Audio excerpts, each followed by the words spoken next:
ليظهره على الدين كله وكفى بالله شهيدا أشهد أن لا إله إلا الله وحده لا شريك له وأشهد أن محمدا عبده ورسوله لا نبي بعده أما بعد. Pertama-tama kita bersyukur kehadirat Allah Subhanahu wa Ta'ala beserta menyampaikan salawat dan salam atas junjungan kita Nabi besar Muhammad sallallahu alaihi wasallam. Dengan rahmat Allah beserta nikmatnya hingga pada saat malam hari yang berbahagia ini kita dipertemukan Allah untuk melaksanakan perintahnya dan melaksanakan petunjuk Rasulullah beserta sunnahnya, yang mana perintah Allah Subhanahu wa Ta'ala ke seluruh hambanya yang berbunyi Bismillahirrahmanirrahim wa tawakkal 'alal hayyil ladzi la yamut.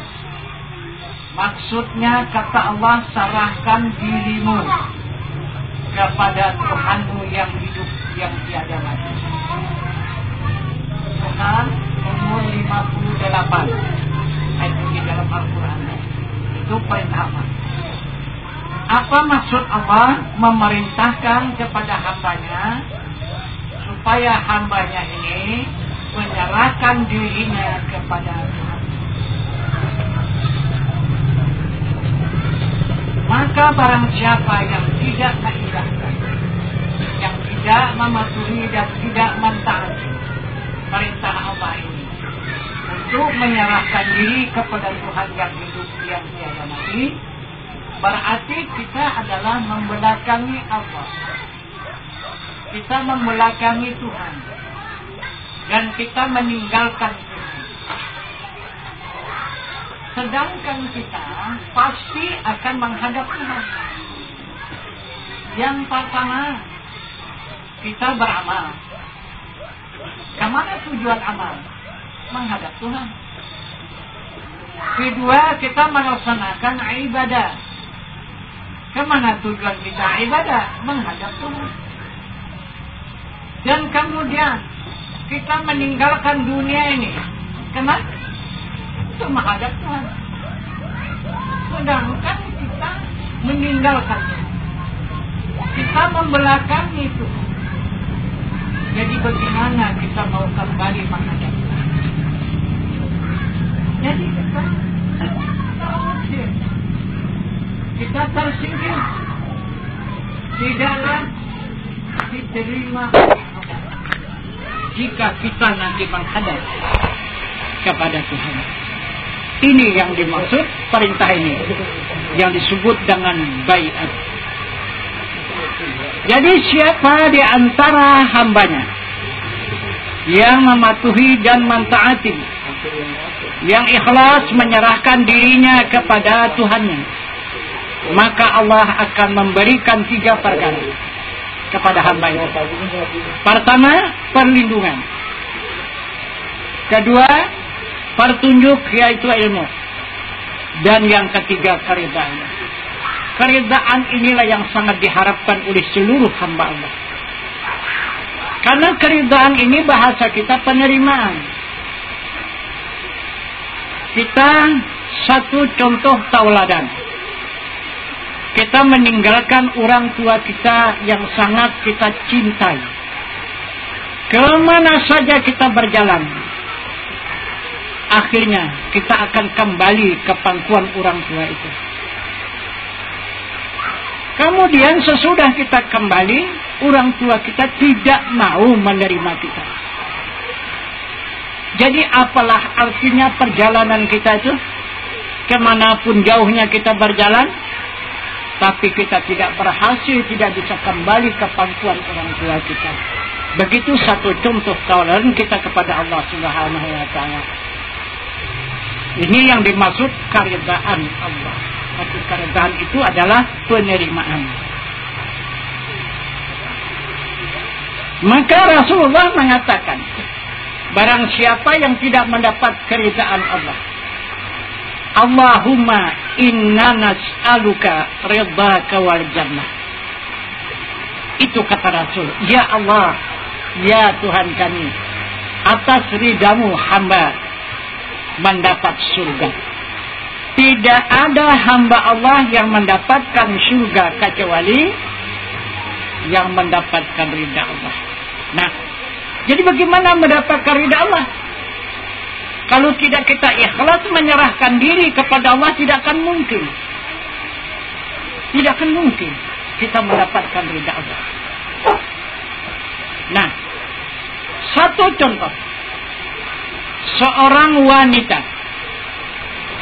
dia yang sangat diharapkannya adalah mendapatkan syafaat dari suami. Karena seorang istri tidak ada mendapat syafaat dimanapun kecuali pada suaminya. Jadi bagaimana untuk mendapatkan syafaat itu bagi seorang wanita? Yang pertama, dia mesti menyerahkan dirinya kepada calon suaminya dengan perantaraan walinya.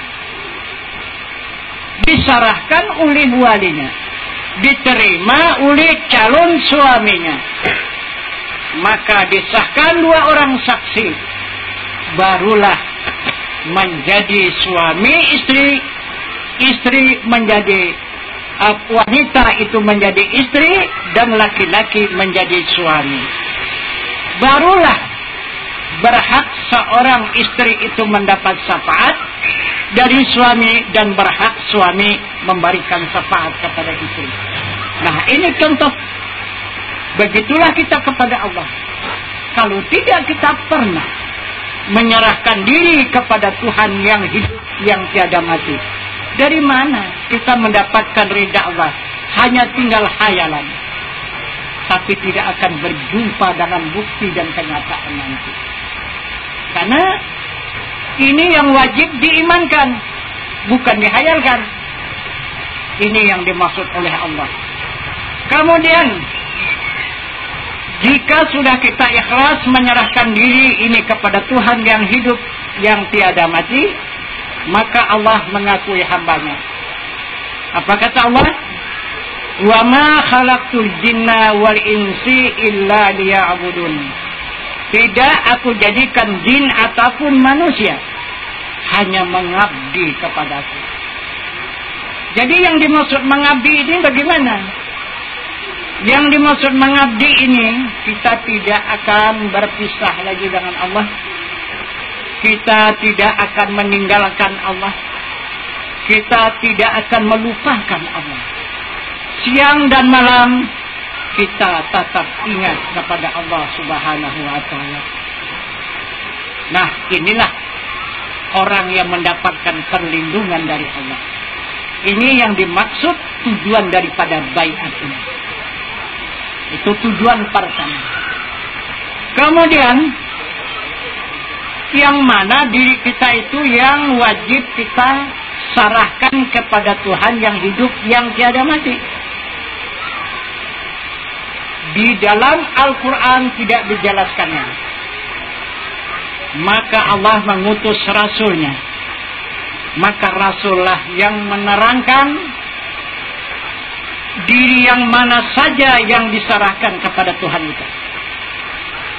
Maka Rasulullah mengatakan di dalam sabdanya, la maujudun, la qadirun, la muridun, la alimun, la hayun, la sami'un, la basirun, la mutakallimun fi hakikati illallah. Jadi maksud Allah dan Rasul untuk memberikan ilmu hakikat kepada hambanya. Jadi apabila kita tidak menyerahkan diri kepada Tuhan, tidak kita mengikut petunjuk Rasul, maka tidaklah kita mendapat ilmu hakikat. Kalau ilmu syariat saja yang kita pelajari, yang kita tuntut, Sampai kapanpun kita tidak akan kenal kepada Tuhan. Siapa Tuhan yang menjadikan diri kita ini? Yang mana Tuhannya yang menjadikan alam semesta ini? Yang mana yang dimaksud dengan Tuhan yang selalu memberi rezeki? Yang mana Tuhan yang menghidupkan dan yang mematikan? Dan yang mana Tuhan menunjukkan jalan yang benar? Sama sekali kita tidak tahu. Buta kita. Tidak akan mengetahui Tuhan. Karena Allah Subhanahu wa ta'ala, Dia tidak berada di alam syariat. Dia adanya di alam hakikat. Jadi alam hakikat inilah yang bisa mengenal Tuhan. Karena adanya diri Tuhan itu di alam ma'rifat. Jadi orang-orang yang berhakikat, itulah yang kenal dengan Tuhan. Syariat tidak bisa. Tetapi hakikat ini tidak berpisah dengan syariat. Sesuai dengan petunjuk Rasulullah di dalam sabdanya. Wasyari'atu bila hakikati atilatu wal hakikati bila syariati batilah. Bersyariat tanpa hakikat hampa, berhakikat tanpa syariat batal. Jadi contohnya syariat itu badan kita, hakikat itu nyawa kita. Bisakah itu dipisahkan antara keduanya? Tidak akan bisa dipisahkan antara keduanya. Apabila dipisahkan, habis hilang semua. Nyawa tidak nampak lagi, badan kita pun tidak nampak lagi kalau dipisahkan. Nah, begitulah antara ilmu syariat dengan ilmu hakikat. Kemudian yang disarahkan itu kata Nabi kita Muhammad sallallahu alaihi wasallam, la maujudun. Itu yang pertama. Tidak ada yang ada, kata Rasul, kecuali Allah. Hanya Allah yang ada. Selain daripada Allah, mustahil ada. Nah, inilah yang bertentangan dengan ilmu syariat tadi. Kita ini merasa ada. Kita ini kan ada. Nah, itu. Kalau kita belum mengenal ilmu hakikat. Tetapi kalau sudah kita menjalani ilmu hakikat, baru dapat kita mengakuinya. Memang betul kita ini yang tidak ada. Yang ada hanya Allah. Nah, karena hakim sudah ada mengatakan, yang wajib benar itu Al-Quran. Itu ikutan kita Al-Quran. Apa kata Al-Quran? La maujudun illallah. Tidak ada yang ada. Yang ada itu hanya wujud. Itu kata Al-Quran. Jadi yang ada ini sesuai dengan pengakuan kita, asyhadu, naik saksi aku. Cuman jadi saksinya diri kita. Saksi apa? Menyaksikan adanya Allah. Adanya kita manusia ini membuktikan adanya Allah. Kalau tidak ada manusia ini, bukti Allah itu tidak ada. Yang membenarkan, yang membuktikan, inilah diri manusia ini. Maka dikatakan wajib Allah itu ada. Nah, kemudian Rasulullah mengatakan wujud kita ini majaz. Kata Rasulullah, seperti bayang-bayang. Mana ada bayang-bayang itu dengan sendirinya? Bayang-bayang itu menunjukkan pasti ada yang punya bayang. Nah, jadi begitulah permisalan kita dengan Allah. Kita ini adalah bayang-bayang bagi Allah. Nah, menunjukkan adanya Allah, adanya diri kita itu. Jika kita merasa ada ini tidak kita pulangkan kepada Allah, Rasulullah mengatakan di dalam sabdanya, wujuduka zambun la qiyasa lahu li ghairi. Bermula wujudmu itu dosa, tiada kias baginya dan bagi lain. Dikiaskan kemana saja tidak akan bisa, kata Rasul. Jika kita merasa ada, diri kita tuh pasti dosa. Nah, kenapa maka dosa? Karena kita syirik. Maka dosa syirik inilah yang tidak dimaafkan Allah. Sebelum kita menghentikan syirik, Allah tidak akan mau mengampunkan dosa kita. Ini yang dikatakan syirik hati. Syirik yang tersembunyi, yang tidak kita duga, yang tidak kita sangka. Kita pikir kita sudah baik, kita pikir kita sudah yang betul hamba Allah. Rupanya kita periksa, kita ini adalah musuh Allah. Macam mana kita mau pulang menghadap Allah dengan baik kalau kita musuh Allah? Kita pun takut dengan Allah, karena Allah menjadi musuh kita. Kenapa? Karena kita menjadi tandingan Allah. Yang wajib ada Allah. Datang kita juga mengatakan wajib ada. Nah, kan menjadi tandingan. Jadi kita hamba ada, dan kemudian Tuhan pun ada. Maka cacat diri Allah itu. Maka diri Allah dia menyatakannya qiyamuhu ta'ala binafsih, yang tercantum di dalam dua kalimat syahadat. Qiyamuhu ta'ala binafsih. Allah berdiri dengan sendirinya. Tidak ada yang menyertainya. Tidak ada yang mengawaninya. Tidak ada yang mengimbanginya. Hanya dia dengan sendirinya. Wahdaniyat. Dia Maha Esa. Nah, jika ada yang menandingi dia, itu akan menjadi musuh dia.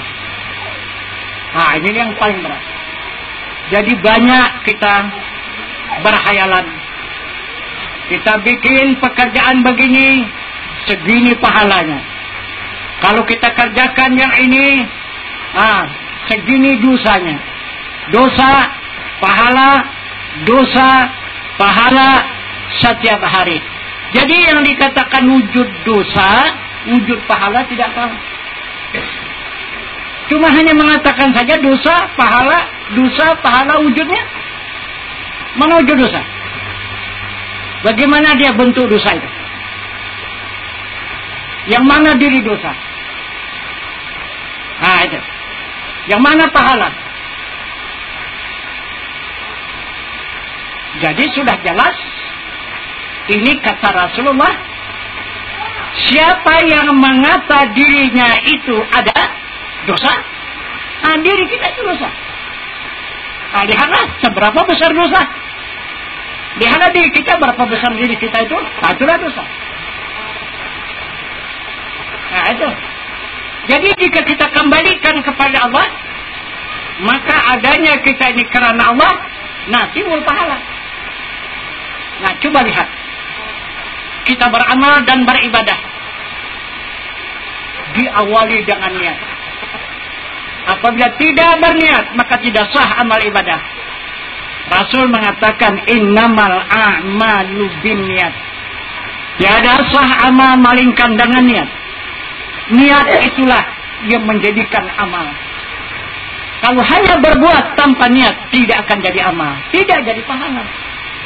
Jadi yang sebenarnya pahala karena Allah. Apa saja yang kita lakukan karena Allah, itulah pahala.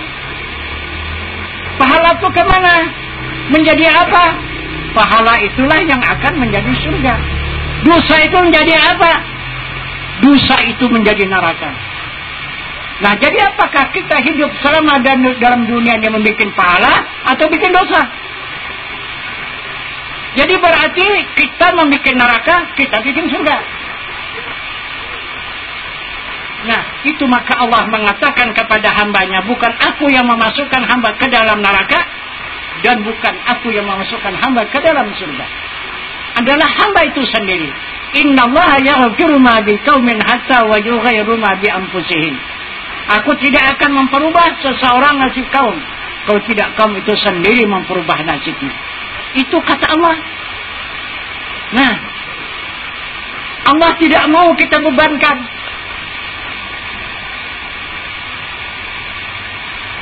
Bukan Allah itu pesuruh kita memasukkan kita ke dalam surga,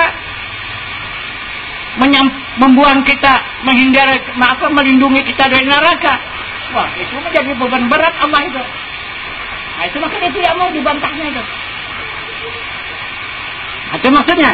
Nah, satu surga, satu neraka. Sudah jadi. Siapa yang merasa ada dirinya dosa, akan jadi neraka. Jika dikembalikan diri yang ada itu hanya adanya Allah, ada kita karena Allah, pahala itu akan menjadi surga. Satu. Kedua, Rasul lagi menegaskan di dalam sabdanya, la qadirun, tidak ada yang berkuasa. Yang berkuasa hanya Allah Subhanahu wa ta'ala. Selain daripada Allah itu tidak ada daya dan upaya. Ini kita akui setiap hari, bukan tidak ngaku kita. Nah, yang dikata Allah itu kita akui. Selalu kita mengatakan la haula wala quwata, tidak berdaya dan upaya. Sering kita mengatakannya.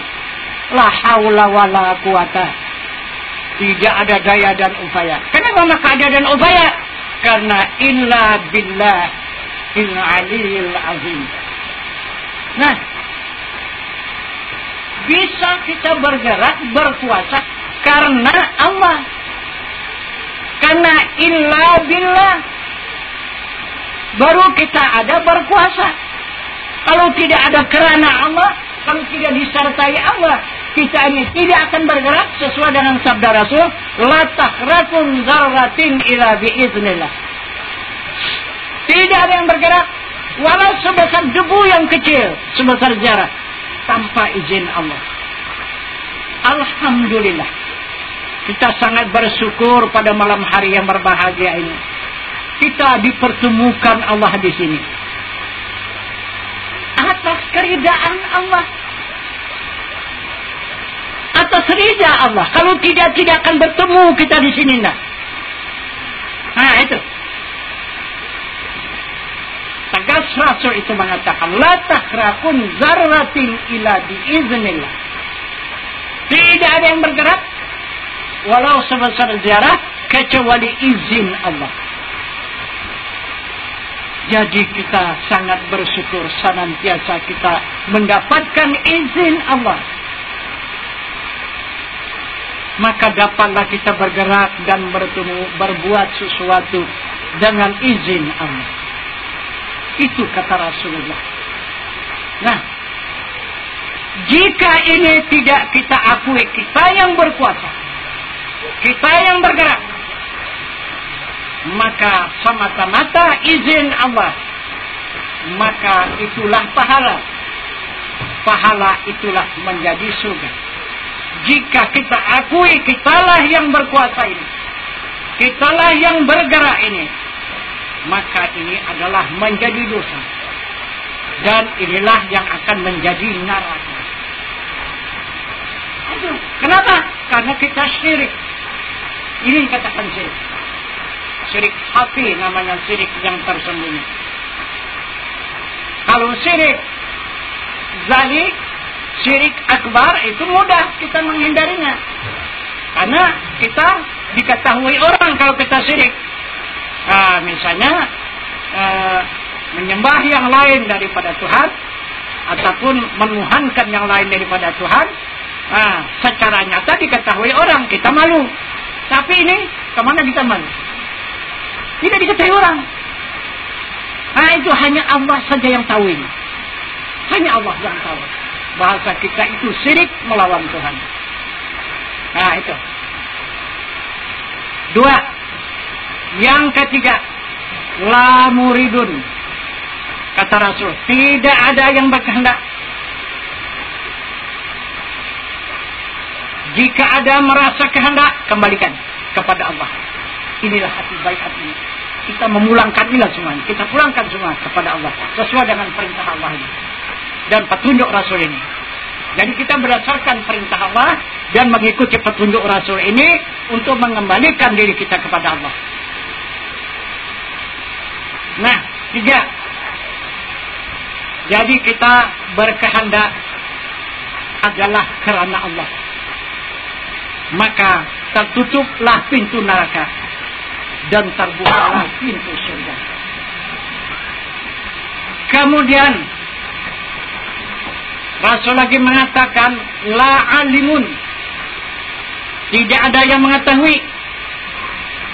Yang mengetahui itu hanya Allah. Maka Rasul mengatakan di dalam sabdanya, Arabtu Rabbi bi Rabbi, aku mengenal Tuhanku dengan Tuhanku. Nah, kalau salah ini memahamkan ayat apa hadis itu, jadi dua Tuhan. Tuhan yang mengenal sama Tuhan yang dikenal. Tapi tidak seperti itu pahamnya. Maksud dan tujuan hadis Rasulullah itu, kita mengenal Tuhan dengan ilmunya. Maka kita wajib terlebih dahulu mengenal ilmu Tuhan yang disebut ilmu tauhid. Maka wajib kita menuntut ilmu tauhid, ilmu Tuhan. Jika sudah diberi Allah ilmu, barulah kita mengenal Tuhan itu. Kalau tidak tak tahu, kita mana katakan Tuhan itu kita tidak tahu. Kalau tak ada ilmu Tuhan. Nah itu. Kemudian lahayun, tidak ada yang hidup. Yang hidup itu hanya hayat Allah. Kita tak punya hayat, kita cuma badan. Hayat tidak ada. Nah itu. Jadi karena hayat itu menyertai tubuh kita ini, maka kita hidup. Coba kalau hayat itu tidak ada lagi, kita sudah banyak betul sudah menjadi saksi.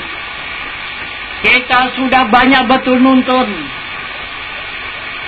Nah, kita sudah banyak kali menyaksikan imam kita. Yang mendahului kita itu imam. Nah, itu. Mereka pada mendahului kita berpulang semua. Mendahului kita. Kenapa maka dikatakan pulang? Yang mana yang pulang? Inna lillahi wa inna ilaihi raji'un.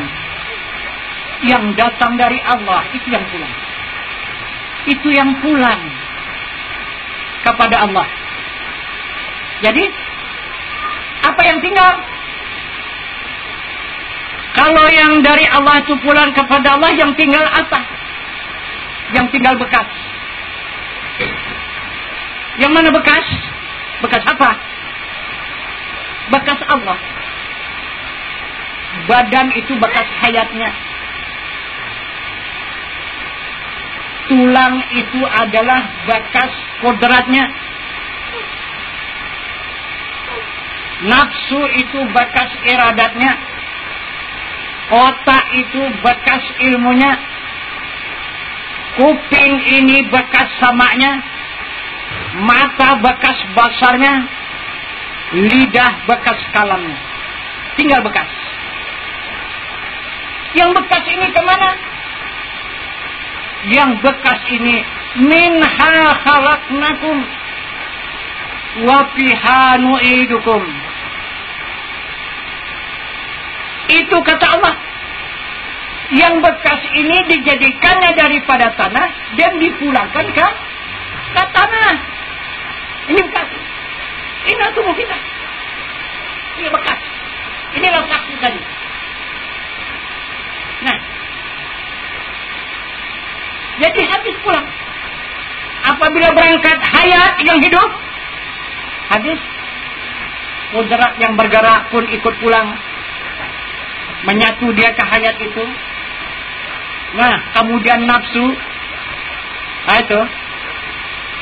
Yang iradat itu kembali kepada hayat, ikut pulang dia. Yang ilmu pulang kepada hayat. Nah, berangkat sama-sama hayat.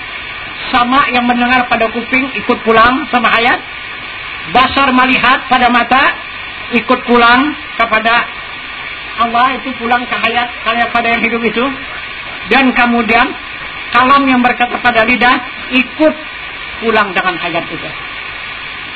Nah ini yang inna lillahi wa inna ilaihi raji'un. Itulah yang datang dari Allah kembali kepada Allah. Nah, jadi sebelum kita pulang, inilah kita serahkan diri kita. Kita serahkan diri kita kepada Allah supaya kita itu diterima oleh Allah dan diakui oleh Allah. Nah itu.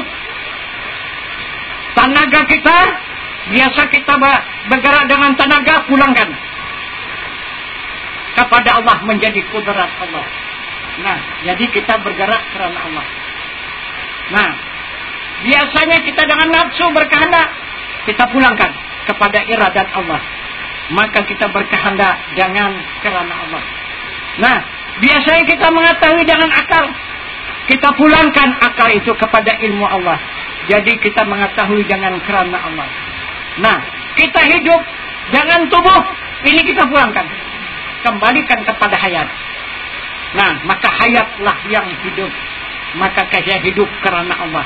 Nah, biasanya kita dengan kuping mendengar, ini kita kembalikan kepada sama Allah. Maka karena Allah kita mendengar. Nah, mata kita melihat, biasanya ini kita pulangkan. Tidak lagi mata yang melihat, sifat basar Allah itu yang melihat. Jadi kita melihat karena Allah. Dan biasanya kita berkata-kata dengan lidah kita.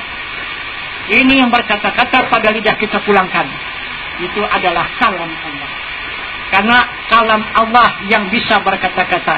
Sesuai dengan keterangan Al-Quran. Wa kallamallahu Musa taklima. Telah berkata-kata Allah dengan Nabi Musa dengan sempurna kata. Nah, jadi pada hakikatnya, pada batin orang yang beriman, pada batin para wali, para batin para nabi, begitulah semua. Begitulah semua di batin. Yang berkata-kata pada lidah itu adalah kalam Allah. Itulah pandangan batin. Yang melihat pada mata manusia ini adalah sifat basar Allah. Yang mendengar pada kuping manusia dan binatang itu adalah sama Allah. Yang hidup di seluruh semesta alam, bukan tubuh kita saja, di semesta alam, alam binatang, alam tumbuh-tumbuhan, alam bumi, alam langit, alam segala alam, yang hidup itu hanya hayat Allah dengan sendirinya. Kalau tidak ada hayat Allah, semesta alam ini tidak ada. Nah, lihat saja orang yang sudah ditinggalkan oleh hayat. Paling lama 3 hari, hilang lagi. Tidak ada lagi. Walaupun bayang-bayang, tapi tidak ada lagi. Paling lama 3 hari, udah hilang. Tapi yang kebanyakan 1 hari, 2 hari paling lama, udah hilang lagi. Nah itu. Jadi begitulah. Para batin orang yang beriman. Serupa dengan batin para wali. Dan para batin para nabi. Kenapa? Maka para nabi, para wali, orang beriman, itu yang dijamin Allah. Itulah iman yang suci. Itulah iman yang benar. Itulah ilmu yang diakui oleh Allah Subhanahu wa ta'ala. Nah itu. Jadi itulah ikutan kita, para nabi dan para wali. Dan orang yang beriman. Nah kita mudah-mudahan masuklah di dalam gulungan orang yang beriman. Kalau kita ikhlas menyerahkan diri ini kepada Allah. Nah, jika sudah jelas yang berkata-kata pada lidah, yang melihat pada mata itu adalah sifat basar Allah, yang mendengar pada kuping itu adalah sama Allah, yang hidup di seluruh tubuh kita adalah hayat Allah, yang mengetahui pada akal kita itu ilmu Allah, yang berkehendak pada nafsu kita iradat Allah, yang kuat pada tulang kita ini adalah kudrat Allah. Maka tertutuplah pintu neraka yang 7 pintu dan dibukakan Allah pintu surga yang 8 pintu. Nah, Inilah dia jalannya. Jadi mau kemana? Silakanlah. Yang mana kita buka? Mau buka pintu neraka, buka pintu surga. Tapi ini pasti ya. Ini pasti. Ini dijamin oleh Allah Subhanahu wa Ta'ala. Nah itu. Siapa yang tidak percaya, siapa yang tidak yakin, pasti akan menjumpai. Nah itu. Karena Allah dan Rasul tidak pernah berbohong. Innallaha la tukhliful mi'ad. Nah itu. Allah tidak pernah memperubah janjinya. Apa yang dijanjikan itu pasti. Nah itu. Nah jadi inilah yang dimaksud baiat. Menyerahkan diri kepada Tuhan yang hidup, yang tiada mati. Jadi Tuhan kita siapa? Siapa Tuhan kita yang biasa kita sembah itu siapa? Hah? Allah? Bukan. Allah bukan Tuhan itu. Allah itu nama. Asma'ul Husna. Itu nama Tuhan. Namanya, bukan Allah. Tuhan itu namanya. Yang kita sembah Tuhan, bukan namanya itu. Cuman kita puji namanya. Untuk menyembah diri Tuhan, kita memuji namanya. Allahu Akbar. Nah, Allah itu namanya, kita memuji. Kita puji namanya. Misalnya, kita memuji. Wah, luar biasa. Nah, memang bijaksana, Pak Lurah. Nah, kan kita puji namanya kan? Nama pangkatnya itu kita puji. Nah gitu. Sama oke kita membilang nama aslinya kan? Nah itu Tuhan pun demikian. Nama aslinya tidak ada pernah disebut orang. Tapi yang sering disebut orang Allah kan nama pangkat. Nama pangkat itu Allah Rahman, Rahim, Ahad, Wahid, Maujud, Jawad, Basit, Karim sampai Sabur 99. Ini semua nama pangkat diri Tuhan. Jadi kita memuji Tuhan dengan nama pangkatnya. Tapi yang pertama dia menerima nama pangkat itulah Allah. Itu yang pertama. Nah, coba kita periksa. Nah, kalau yang lain seperti Rahman, Pengasih, Rahim, Penyayang, Ahad, Satu, Wahid, Satu, kan? Nah, itu mana? Kalau Allah apa maknanya itu? Apa nama Allah itu? Nah itu kenapa maka tidak ditafsirkan orang lain? Kenapa tidak tunjukkan orang maknanya itu? Allah itu. Allah itu sama satu Tuhan menjadikan yang tidak ada menjadi ada. Bernama Allah. Yang tiada dijadikannya menjadi ada. Itu Allah namanya. Disitulah saatnya dia bernama Allah. Nah, baru Allah, Rahman, baru kasihnya. Rahim, baru disayanginya. Ahad, menunjukkan dirinya satu. Nah, itu Wahid, menunjukkan dia Maha Esa. Nah, begitulah sampai 90, sampai Sabur, yang amat sabar. Itu nama yang saat 99. Tapi satu dirahasiakan.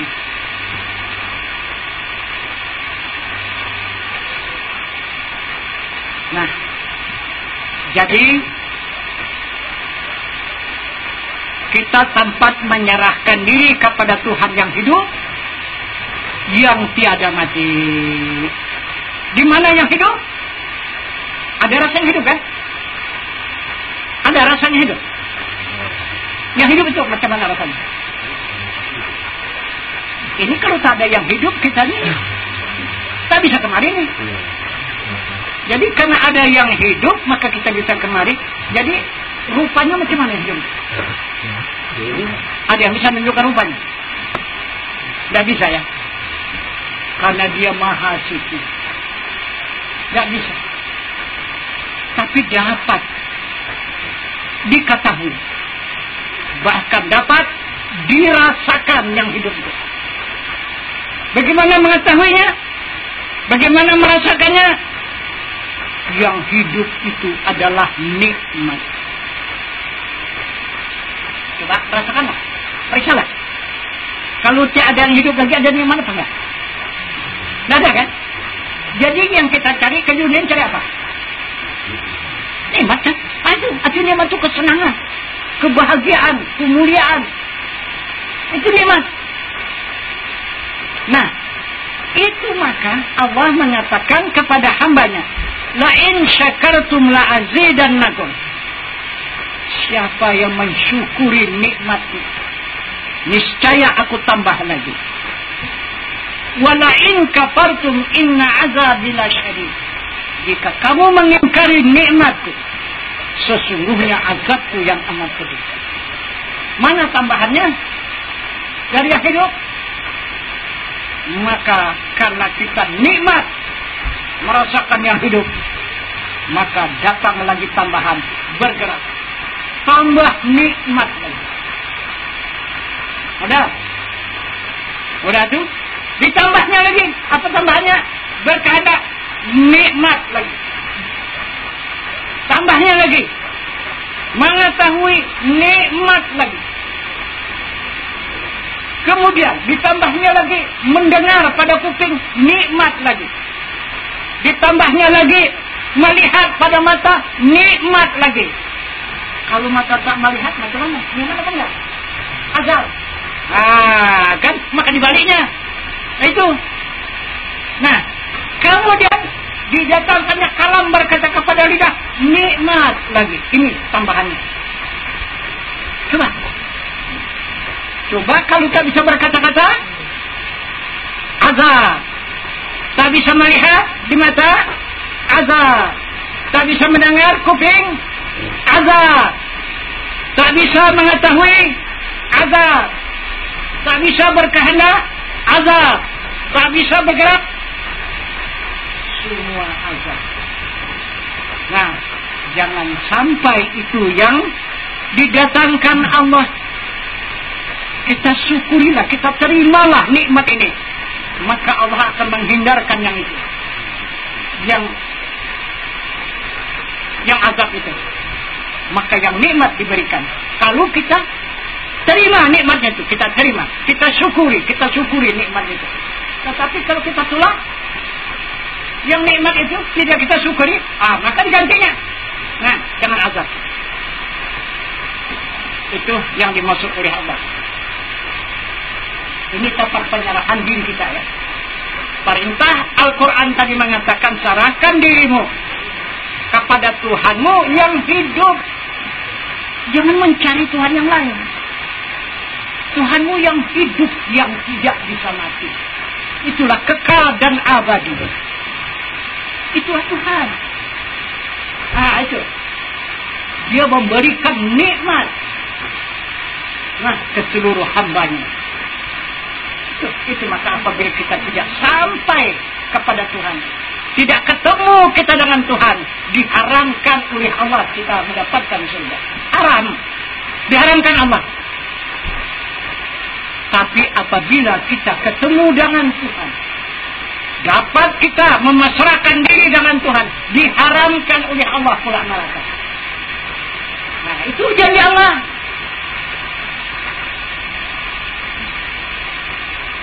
Jadi bukan surga itu ada bangunan di langit sana, bukan. Surga diri Allah. Siapa ketemu, bisa bermesra dengan diri Tuhan, otomatis surga. Tidak ketemu dengan Allah, pasti neraka. Karena sudah ada jaminannya.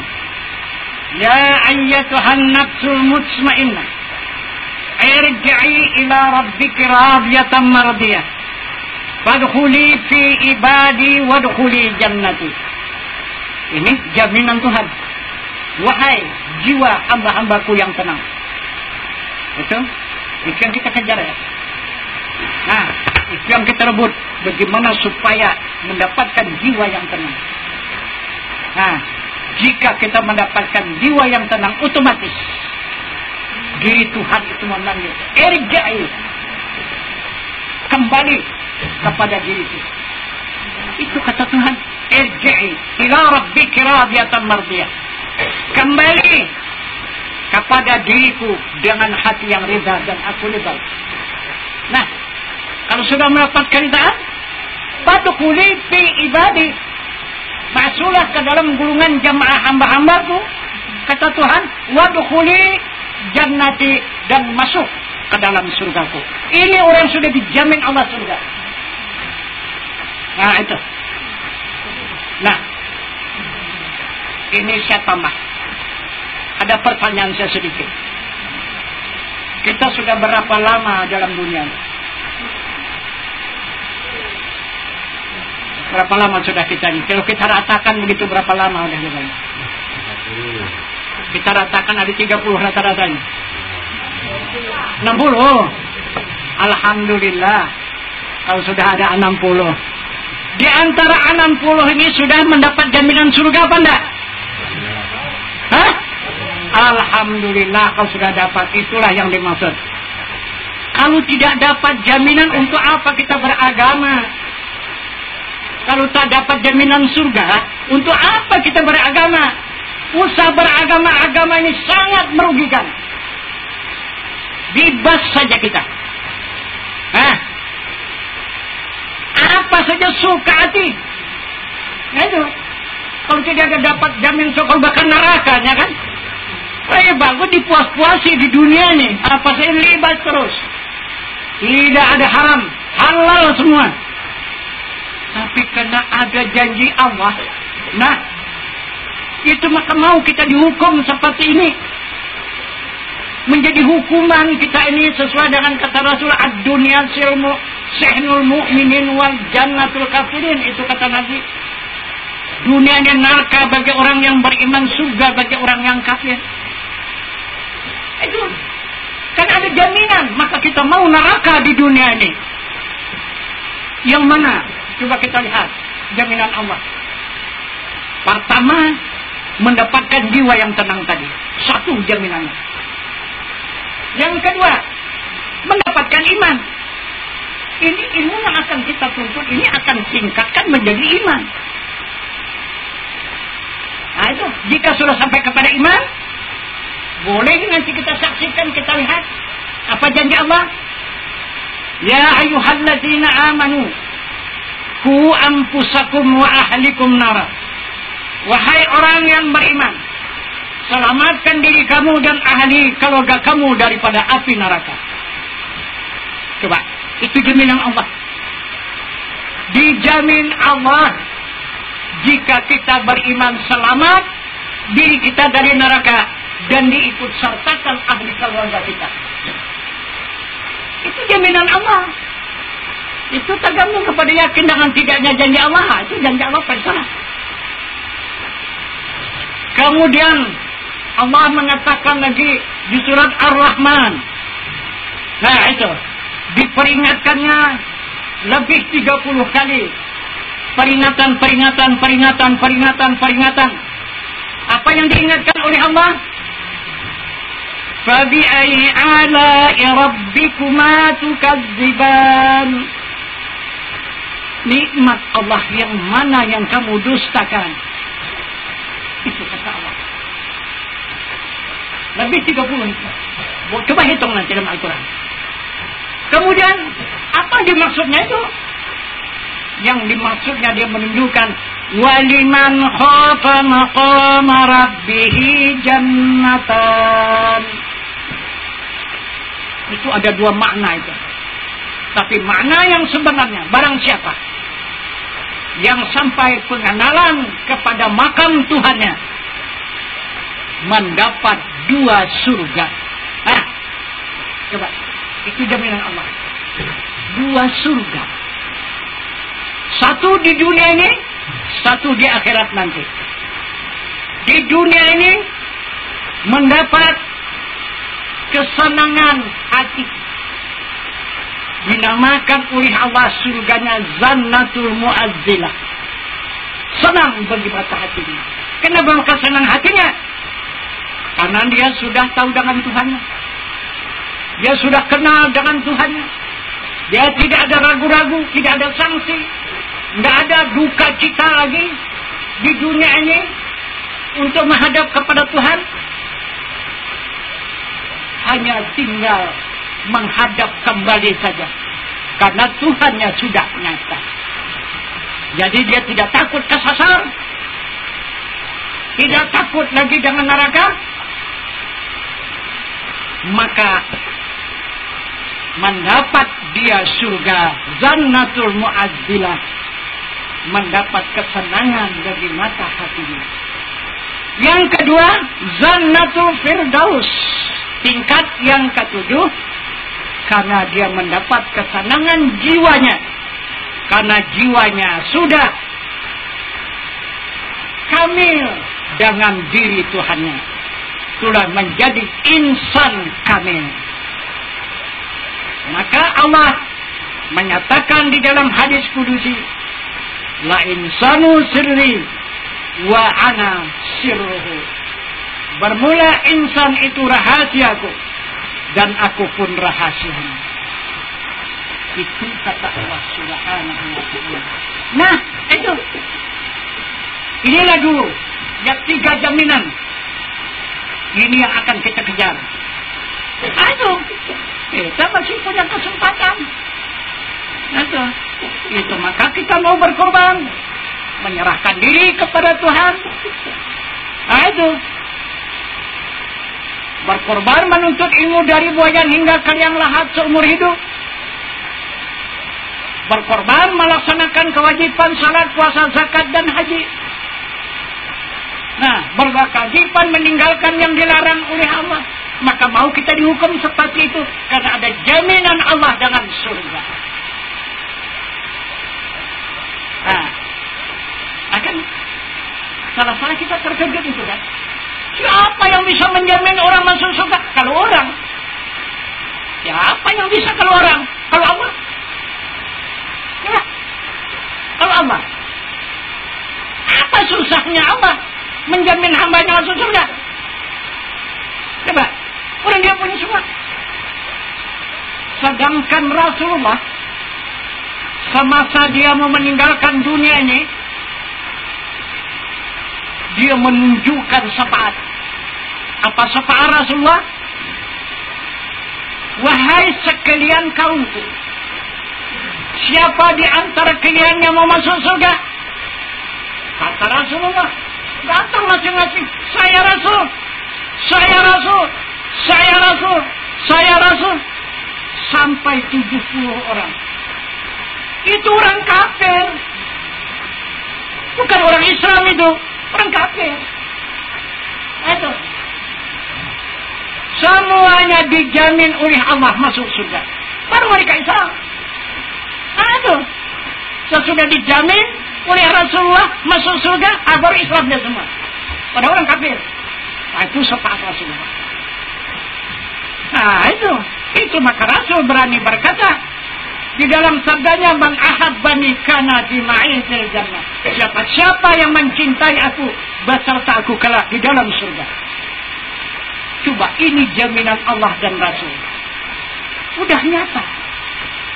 Nah, itu maka kita mau berkorban, menyerahkan diri kita, jiwa raga kita, keseluruhan yang ada pada diri kita pulangkan kepada Allah. Inilah arti korban. Nah, itu.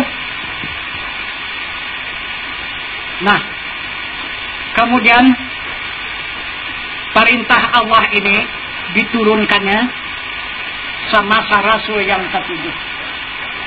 Siapa Rasul yang ketujuh? Yaitu Nabi Ibrahim alaihissalam. Itu Rasul yang ketujuh.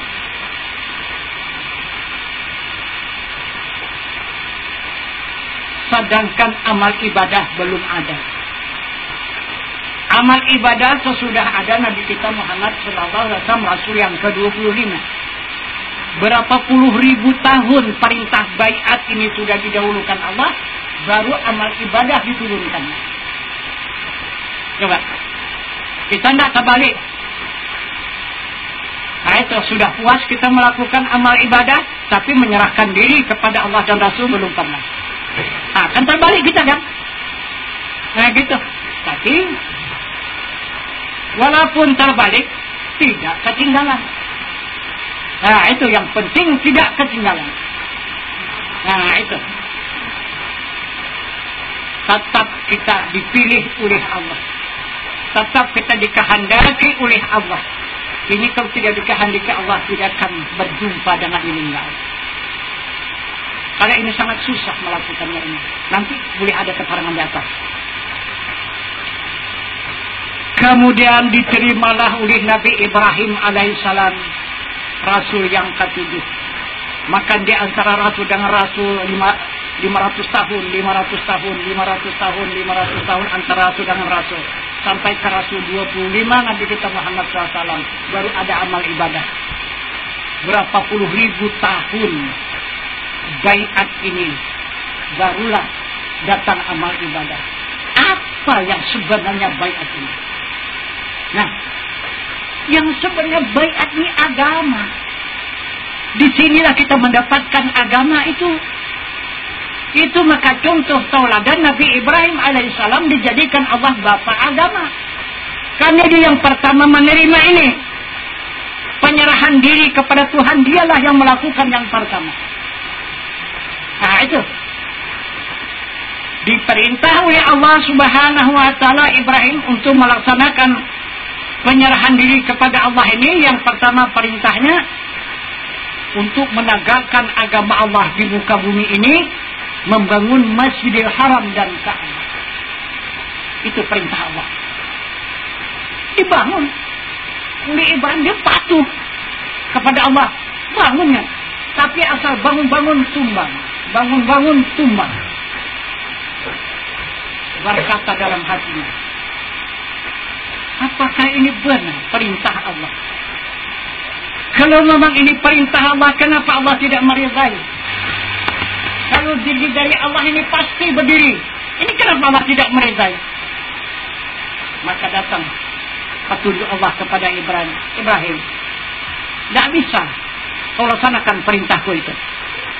Sebelum kamu membuat persyaratan. Apa syaratnya? Korban. Kata Ibrahim. Aku ini orang yang sangat suka berkorban. Orang 1 tahun diperintah Allah 1 ekor kambing berkorban. Aku ratusan ekor kambing, puluhan ekor unta setiap tahun untuk aku sendiri. Aku sudah banyak berlebih korban kuda. Kenapa maka Allah masih minta korban? Itulah bantahan batin Ibrahim.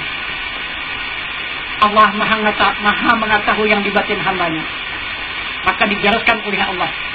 Ara'aital ladzi yukadzibu bid-din. Tahukah kamu orang yang mendustakan agama? Kata Allah. Terkejutlah Ibrahim. Fadzalikal ladzi yadhu'ul yatim, bagi mereka yang tidak menyantuni anak yatim. Wala yahuddu 'ala ta'amil miskin, dan bagi mereka yang tidak membantu kepada fakir dan miskin. Itulah kurbanmu yang kamu laksanakan itu. Aku jadikan santunan anak yatim dan aku jadikan bantuan kepada fakir dan miskin. Selamat harta bendamu itu. Dirimu tidak ada artinya kamu menyelamatkan harta bendamu yang begitu banyak. Namun dirimu tidak akan selamat. Keluargamu tidak selamat. Siapa yang menerima kurbanmu itu nanti? Maka Allah menerangkan, ya ayyuhallazina amanu qu anfusakum wa ahlikum nara. Wahai orang yang beriman, selamatkan diri kamu dan ahli keluarga kamu daripada api neraka. Barulah terkejut Ibrahim, ya Allah, ya Tuhanku, berdosalah hamba-Mu ini ya Allah. Ampuni ya Allah dosa hamba-Mu dengan segera ya Allah, hamba akan melaksanakan perintah-Mu itu. Maka dia larilah mengejar kepada anaknya bernama Ismail. Karena itu yang diminta Allah supaya dikorbankan. Datang dia pula kesangsian. Mana pada anakku? Bukan mudah menyerahkan jiwa dan raga. Maka bertemulah dia dengan anaknya Ismail. Maka dikatakannya kepada anaknya Ismail,